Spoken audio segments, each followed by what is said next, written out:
Le 23 juin 1959, Boris Vian s'éteignait brutalement au cinéma Marbeuf à Paris. Il y a un siècle, le 10 mars 1920 naissait un homme incroyable, Boris Vian, écrivain, poète, parolier, chanteur, critique musical, musicien de jazz et directeur artistique français. Sans le jazz, la vie serait une erreur toutieusement, évoquait Boris Vian au micro de Marc Danval. Boris Vian décède à seulement 39 ans lors de la projection du film adapté de son roman « J'irai cracher sur vos tombes ». Touche à tout, Boris Vian était aussi un grand passionné de jazz. Dans son petit appartement derrière le Moulin Rouge, le jazz domine avec les séries des Oscar Peterson, Count Basie et autres Louis Armstrong. C'est avec Duke Ellington qu'il découvre le jazz, via ses disques, puis en assistant à son concert au Palais de Chaillot à Paris en 1939. Vian jouait de la trompette, il en jouera notamment au Club de France, créera des émissions sur le jazz à la radio, et montera un orchestre avec ses deux frères. Vian ira même jusqu'à inventer un instrument particulier, dans son roman L'écume des jours le pianoctaille. Dans l'émission « C'est presque sérieux », Marc Danval évoquait Boris Vian, le roi de Saint-Germain-des-Prés qu'il a connu, tout d'abord via ses chroniques dans la revue Jazzo puis en vrai, dans un bar parisien. François Ruhlmann était l'invité de Jérôme Collin, dans son émission Entrer sans frapper.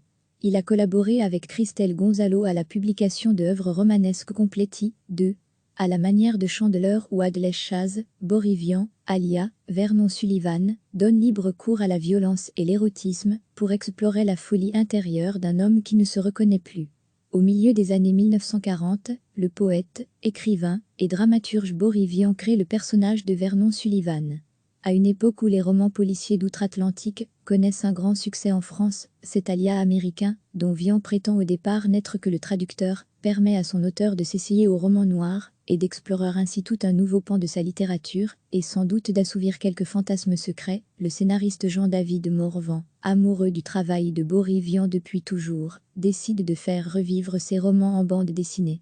L'évadé de Boris, un moment en suspension sur MUSIQ3 en compagnie de Brigitte Mao. Romain de Troyes revient sur la correspondance datant de 1951 entre Boris Vian et un certain Jean Linard.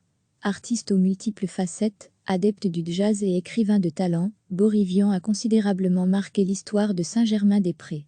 Retour sur la vie de cet homme de lettres pas, comme les autres qui avaient ses habitudes au café de Flore. Il y a un siècle, le 10 mars 1920 naissait un homme incroyable, Boris Vian, écrivain, poète, parolier, chanteur, critique musical, musicien de jazz et directeur artistique français. Sans le jazz, la vie serait une erreur toutieusement, évoquait Boris Vian au micro de Marc Danval. Boris Vian décède à seulement 39 ans lors de la projection du film adapté de son roman « J'irai cracher sur vos tombes ». Touche à tout, Boris Vian était aussi un grand passionné de jazz. Dans son petit appartement derrière le Moulin Rouge, le jazz domine avec les séries des Oscar Peterson, Count Basie et autres Louis Armstrong.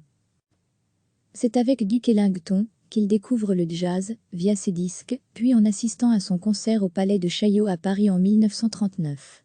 Vian jouait de la trompette, il en jouera notamment au Club de France, créera des émissions sur le jazz à la radio, et montera un orchestre avec ses deux frères.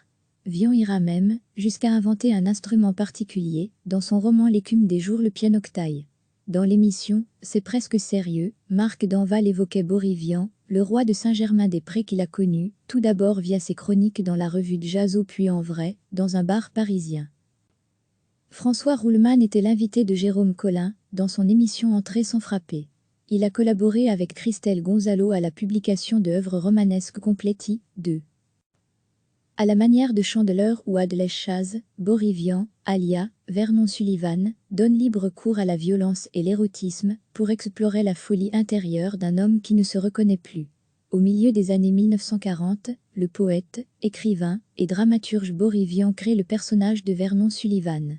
À une époque où les romans policiers d'outre-Atlantique connaissent un grand succès en France, cet Alia américain, dont Vian prétend au départ n'être que le traducteur, permet à son auteur de s'essayer au roman noir et d'explorer ainsi tout un nouveau pan de sa littérature, et sans doute d'assouvir quelques fantasmes secrets. Le scénariste Jean-David Morvan, amoureux du travail de Boris Vian depuis toujours, décide de faire revivre ses romans en bande dessinée. L'évadé de Boris, un moment en suspension sur MUSIQ3 en compagnie de Brigitte Mao. Romain de Troyes revient sur la correspondance datant de 1951 entre Boris Vian et un certain Jean Linard. Artiste aux multiples facettes, adepte du jazz et écrivain de talent, Boris Vian a considérablement marqué l'histoire de Saint-Germain-des-Prés. Retour sur la vie de cet homme de lettres pas, comme les autres qui avaient ses habitudes au Café de Flore. Cliquez sur s'abonner pour recevoir les dernières nouvelles.